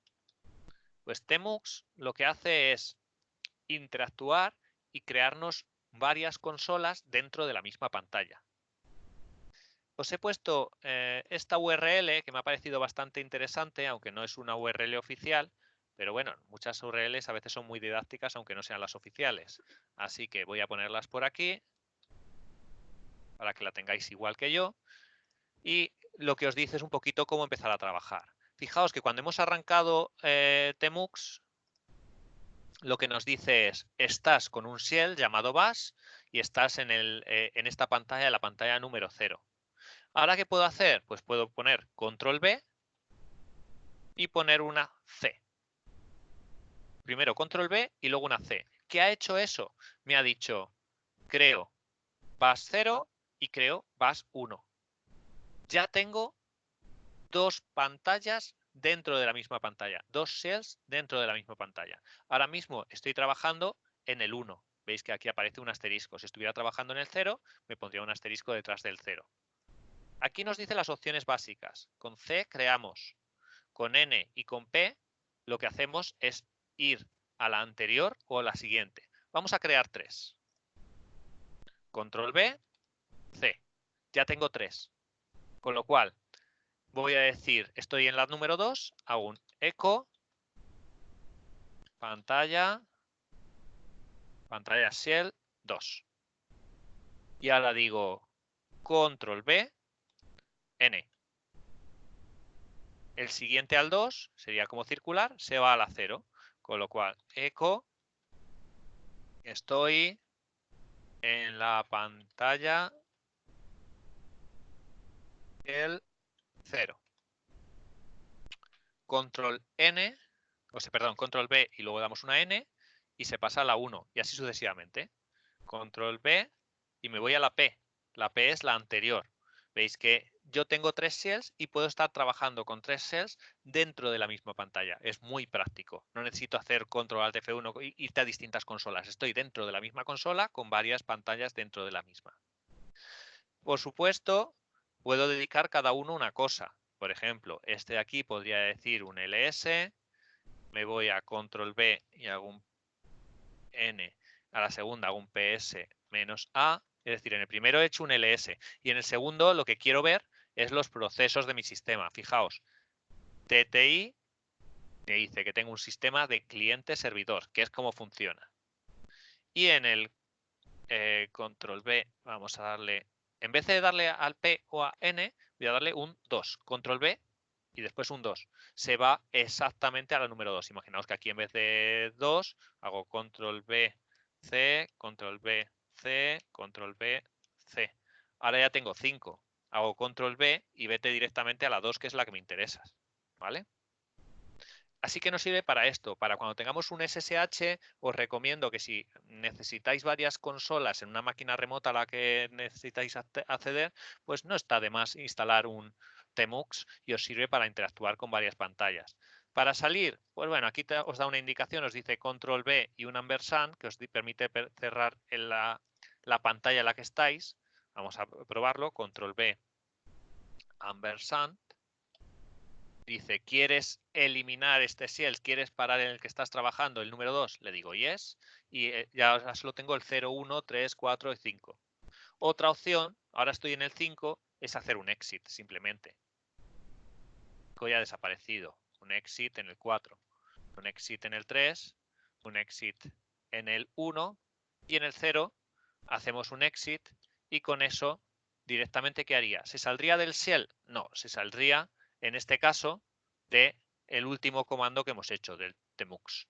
Ahora ya estoy en un shell normal y corriente con una única consola y una única pantalla. Como veis es muy práctico. Cuando queráis trabajar con varias pantallas y demás, lo único, el control B es el conjunto de caracteres más cómodo para pasar entre ellos. Screen ya os digo que es parecido, pero el tmux sí que está recibiendo actualizaciones periódicas, se mejora continuamente, además tiene un tipo de licencia más práctica, es muy sencillo de utilizar. Bueno, aquí tenéis algunas indicaciones para que os ayude a utilizarlo en el caso de que os parezca práctico. Vale, entonces, yo creo que con esto hemos hecho un buen repaso a todos los objetivos de LPI. Voy a repasar lo último, que es simplemente vuestro curso en el que estáis inscritos. En el curso en el que estáis inscritos, la idea es que, bueno, aparte de la sección de bienvenida, tenéis una segunda sección que es el material experto. Este es el material principal. Desde aquí accedéis a vuestras distintas secciones donde os van explicando la teoría, preguntas relacionadas con las prácticas, etcétera. Todo común para la 101 y el 102. Es decir, si yo entro ahora mismo en el material experto, entrar, esto sería algo, tened en cuenta que yo entro como tutor, entonces a lo mejor no es exactamente igual, pero sería algo similar a lo que vosotros veríais, ¿vale? Eso sí, no tenéis que ver todas las unidades, tener en cuenta que la seguridad, X-Window, todo esto es parte del 102. Solo teníais que ver donde hemos estado viendo para los objetivos del 101. Más adelante, si os interesa, ya veremos una segunda parte del 102. Luego le he dado ya a salir de la actividad, y vuelvo de nuevo a nuestro curso. Adicionalmente al material experto, bueno, aparte de las explicaciones y demás, tenemos el foro de consultas. En el foro de consultas, algunos compañeros ya han preguntado algunas opciones. Por ejemplo, recuerdo aquí a José Manuel Gil, que preguntó algo acerca del date, de que no le funcionaba muy bien y demás. Yo le di unas explicaciones de cómo utilizar realmente cal, y que no es lo mismo que date. Bueno, unas opciones muy sencillas, pero que ninguna pregunta es tonta. No os cortéis todas las preguntas, hacerlas. Si no está el tema que os interese, del CAL, de ejercicios, de lo que quiera, pues añadís un nuevo tema de discusión y nos llegarán los avisos a los tutores para que los respondamos. Aparte del foro de consultas, es importante que todos los alumnos bonificados hagan todos los apartados. ¿Qué significa todos los apartados? Pues que reviséis todos los elementos iniciales de bienvenida, que entréis en el foro, que entréis en el material experto y que realicéis las tareas. Ojo, que los que termináis el 31 de diciembre se os echa el tiempo encima y tenéis que entregar las tareas y que nos dé tiempo a los profesores a corregirlas. Por tanto, poneros las pilas, son muy sencillas, lo único que hay que hacer es un resumen de lo que habéis visto, lo que os indica, en este caso la primera tarea es un resumen de las unidades 1 y 2, la tarea número 2 es un resumen de la unidad 3 y la tarea 3 un resumen de la unidad 4. Eso sí, no se trata de poner un índice de he visto esto, no, yo no quiero un índice, ni yo ni ninguno de los tutores, lo que queremos es que evaluéis lo que habéis visto, lo que os faltaría un poco profundizar, lo que sea. ¿Demasiado largo? No, en un documento chiquitito de una página aproximadamente que sea legible y que sea estructurado, ¿vale? Y que no sea copiar y pegar de un índice. Así que recordad, tenemos pendientes muchas tareas de muchos alumnos que no la habéis enviado. Si no las habéis enviado, los cursos no son bonificables. Por tanto, vuestra empresa no recibirá el importe asociado al precio que tenga ese curso. Luego, adicionalmente, tenemos también algunos otros recursos que puede que aparezcan, como pueden ser sesiones que ya tengamos grabadas y demás, pues tenéis que revisarlas. Y luego incluso los que os vayáis a presentar a un examen de certificación, aquí tenemos algunas preguntas para ese examen de certificación. Echadle un vistazo porque hay 112 preguntas que suelen venir muy bien para haceros una idea de cómo son, ¿vale? Cualquier duda que tengáis en alguna pregunta, igual al foro de consultas nos decís, pues mira, esta pregunta no entiendo bien la respuesta o creo que es incorrecta o creo que lo que sea, nos preguntáis en el foro de consultas. Una vez lo tengáis todo marcado como finalizado, ojo, las tareas por mucho que nos las enviéis, mientras no os la corrige un tutor, no van a estar marcadas como finalizadas. Así que no las enviéis el 30 de diciembre porque no las tendréis corregidas para el 1 de enero y por tanto el curso no será bonificado. Iros planificando para enviarlas ya en esta semana y como mucho al principio de la próxima. Y al final, pues ya tenéis simplemente un Julio. cuestionario. Sí, dime, que ahora oigo, has activado el micro. Sí. Bueno, te escribo por el chat una pregunta No que... pasa nada, coméntame. Como no Sí. estáis mucho, cuando estáis Vale, muchos, no quiero que se active el micro, pero si no estáis muchos, sin ningún problema. Dime, Juan. vale. Justo en la pantalla que estás, ¿Sí? ¿puedes subir un poco más para arriba? Sí, ten en cuenta Vale. que yo estoy como administrador, a lo mejor se ve un poco distinto, pero sí, dime. Sí, un pelín más para arriba, o sea, en la primera unidad, ¿Sí? ¿vale? Donde pone material experto, acceso al material experto, ¿Sí? que luego entras y tienes todos los manuales que están colgados, pues bueno, toda la introducción a Sí, Linux y demás. ajá, sí. Eh, Ahí justo donde tú estás, Vale, la que te has anterior, dame un pasado, segundito. sí, Creía que era en esta la que me ibas a preguntar. A salir de la actividad, vuelvo a entrar como ella.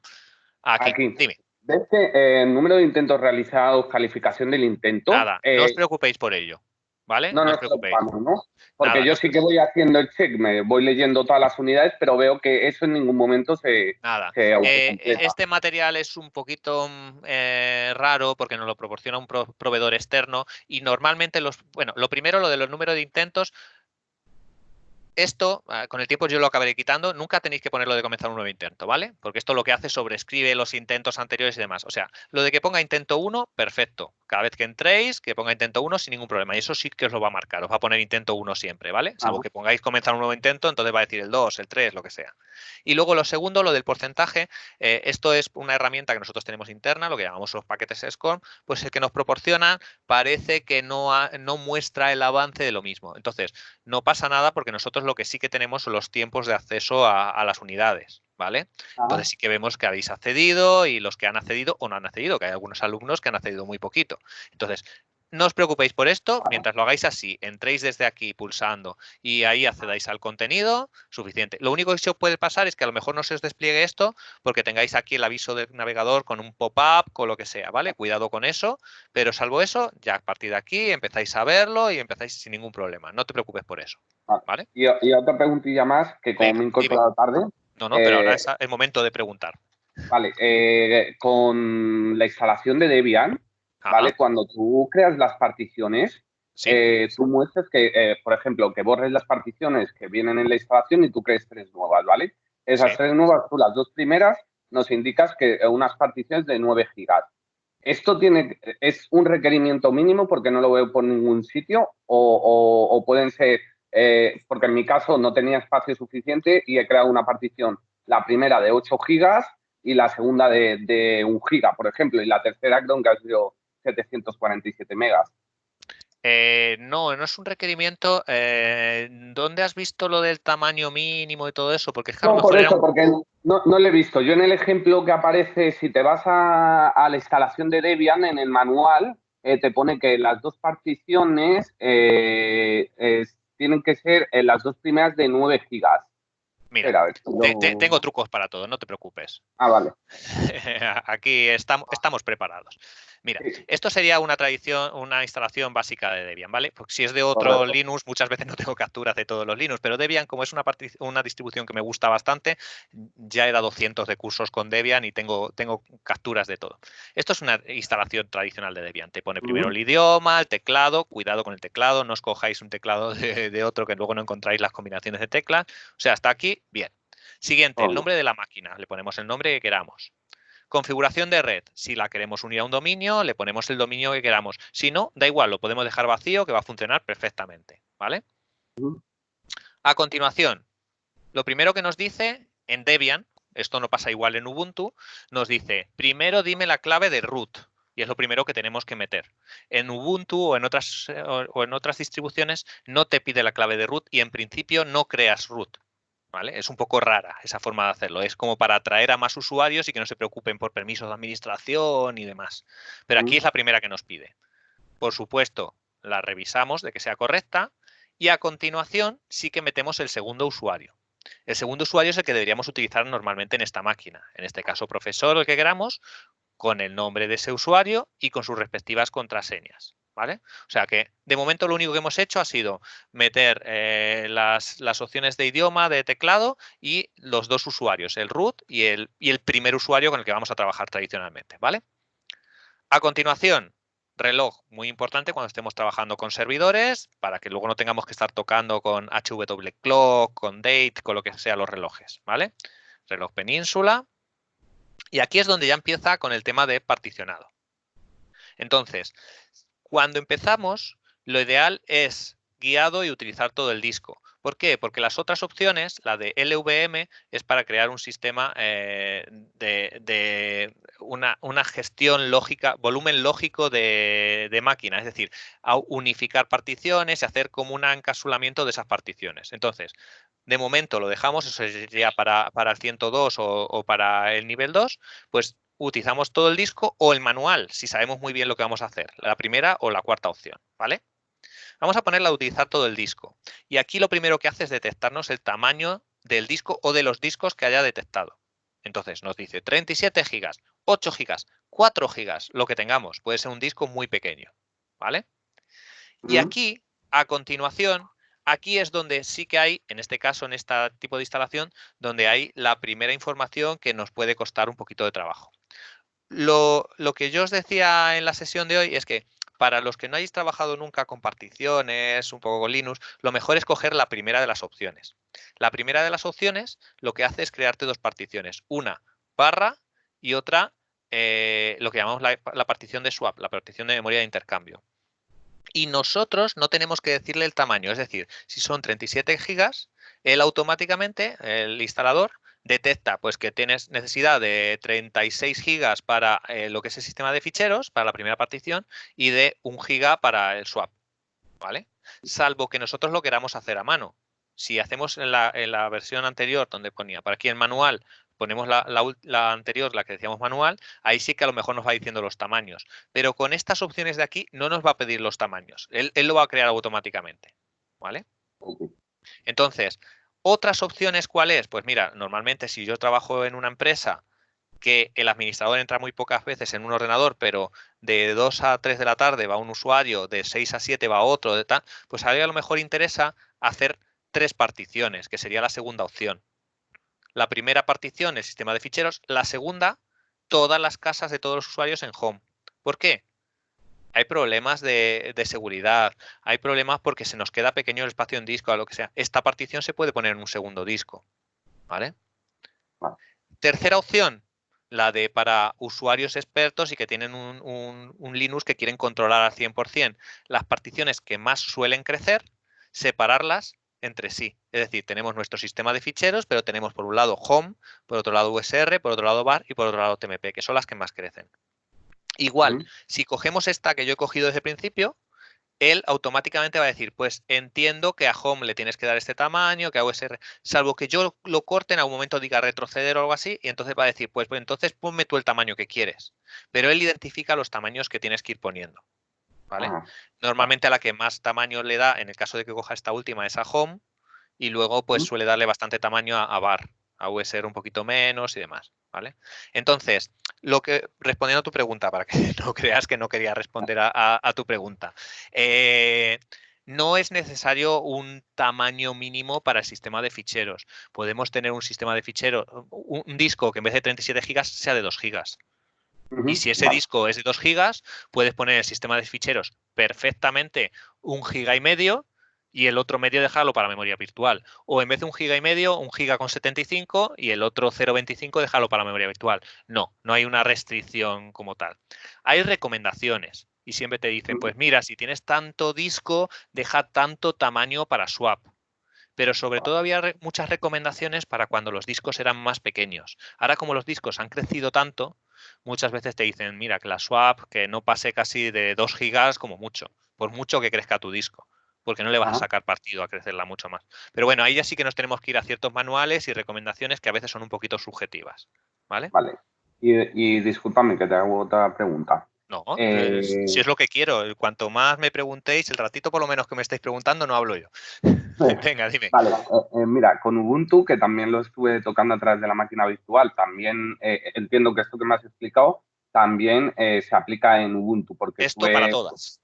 Claro. vale, Lo porque único que por puede ejemplo, cambiar es la interfaz. Eso sí, que a lo mejor sí, te lo muestre de una manera distinta a la hora de crearlo, o que no te dé tantas opciones, o que te dé más. Eso ya no lo sé. correcto, porque yo, por ejemplo, en Ubuntu me pasó parecido y creé las dos primeras particiones, que son EX4, la primera, la primaria, y la Home, en este caso eran 7 gigas, y por último creé una tercera de intercambio, por así decirlo. Ajá.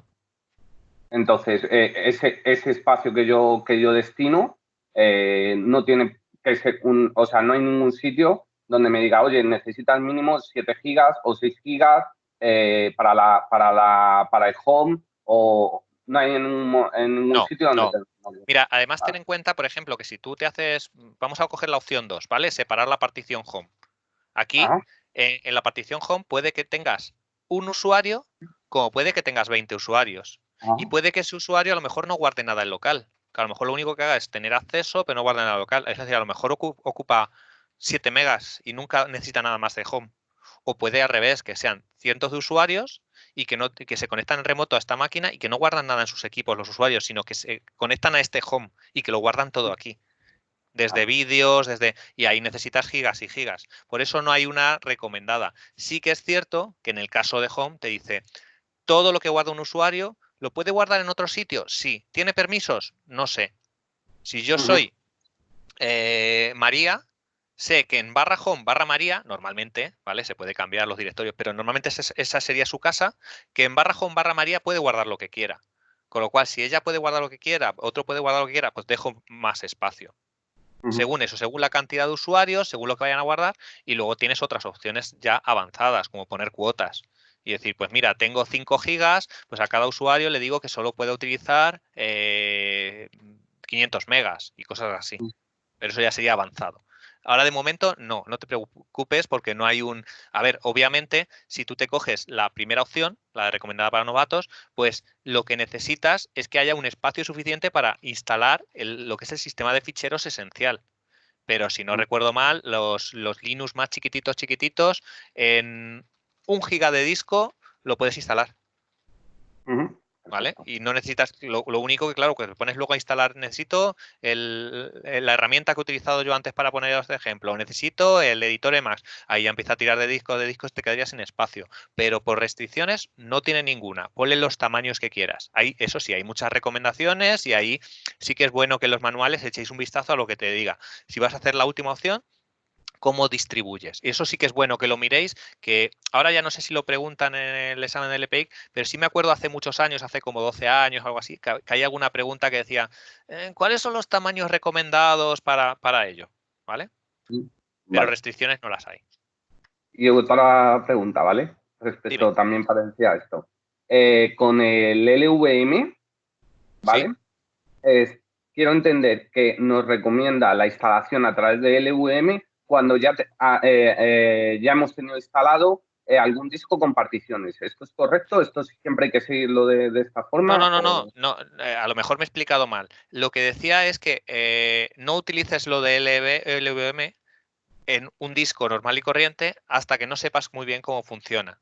Es decir, ahora hacemos máquinas, lo ideal es empezar, como comentaba por aquí al principio, así, con VirtualBox, ¿vale? Sí. Te creas una máquina, te la creas sin LVM y demás. Y luego un paso más allá es hacer exactamente lo mismo con el LVM, porque es otra capa adicional, ¿vale? Ujú. Vale, No que después le añadas LVM, porque a lo mejor ahí se te complica un poquito la historia. No, desde cero eliges si pones LVM o no pones LVM. vale, ok. Lo que digo es eso, que en principio, para aprender, es mejor no utilizar opciones de LVM, empezar con instalaciones como esto, lo que estamos hablando, entender muy bien las distribuciones y las particiones. ¿Vale? Ok, perfecto. ¿Alguna cuestión más? Por mi parte, Bueno, además, bueno, pues, ¿qué tal vas con el curso? ¿Vas bien? bien.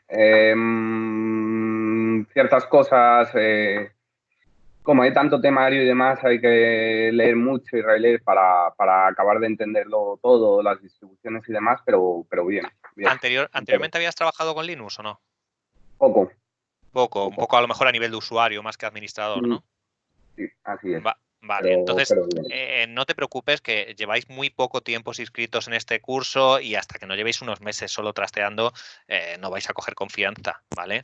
Lo único que tengáis como objetivo es realmente presentaros a la certificación, pues ahí sí que metemos un poco prisa en aprender ciertas cosas, pero si no, a revisar contenidos y ya tenéis las bases para ello, ¿de acuerdo? Perfecto. Vale, pues entonces yo creo que hemos cumplido con el objetivo de la sesión por hoy, así que yo creo que vamos a darla ya por finalizada y nada, muchas gracias a los que asistís. Dentro de poco la pondremos para que la podáis ver también desde dentro del curso a los que no hayáis asistido y hasta la próxima. Gracias. Venga, un saludo.